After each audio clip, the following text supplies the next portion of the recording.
Des villageois, dépassés par les événements. On ne le connaît pas. On ne le connaît pas. On ne le connaît pas. Ça, c'est une maison que le monsieur a droit. Il a droit là.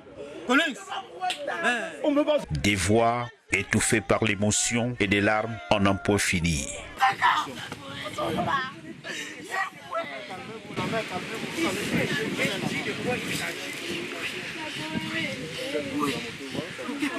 Au cœur de ce triste spectacle, un drame familial à Balin, dans le 2e arrondissement de Bafoussam. Le jeune Aloï Fotso, 21 ans sonné, mécanicien, est sorti de bonne heure ce jour-là après avoir reçu un coup de fil. Il a trompé l'enfant qu'il avait ils appellent ça quoi, la ferraille.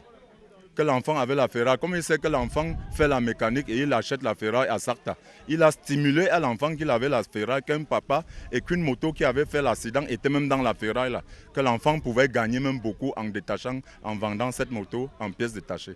Son absence prolongée va inquiéter les siens. Lorsqu'on a constaté que l'enfant n'était pas rentré à la maison le jeudi, vendredi, je me suis baladé dans toute la police de Bafoussam et tous les commissariats, toutes les gendarmeries. Les forces de sécurité sont mises à contribution. Nous avons procédé aux différentes investigations des personnes dans son entourage. D'où nous avons essayé de contacter sa petite amie qui a donné certaines informations que son petit ami jeudi a appelé pour dire qu'il doit accompagner son voisin acheter la ferraille. Après ce jour, elle n'a pas eu des informations. Il ressort que le jeune Soto a été kidnappé et que les auteurs de cet acte exigeaient une rançon de 800 000 francs CFA. On a d'interpeller ce monsieur qui a envoyé le numéro pour la rançon. Au moment de faire des recherches dans sa maison, il ressort que la puce de la victime s'est retrouvée parmi lui. Le numéro qu'il a envoyé pour la rançon était avec lui. Et aussi le nouveau téléphone qu'il a acheté jeudi pour demander la rançon était avec lui. L'étau se resserre sur le cerveau de la bande qui finit par cracher le morceau. Après des explorations, nous avons constaté que le monsieur a d'abord dit le petit est encore vivant et qu'il est au niveau de Galim. Nous sommes venus donc ici lundi. Après exploitation, nous n'avons pas retrouvé le petit en question, la victime. Et nous avons seulement retrouvé sa moto et quelques pièces dans la maison.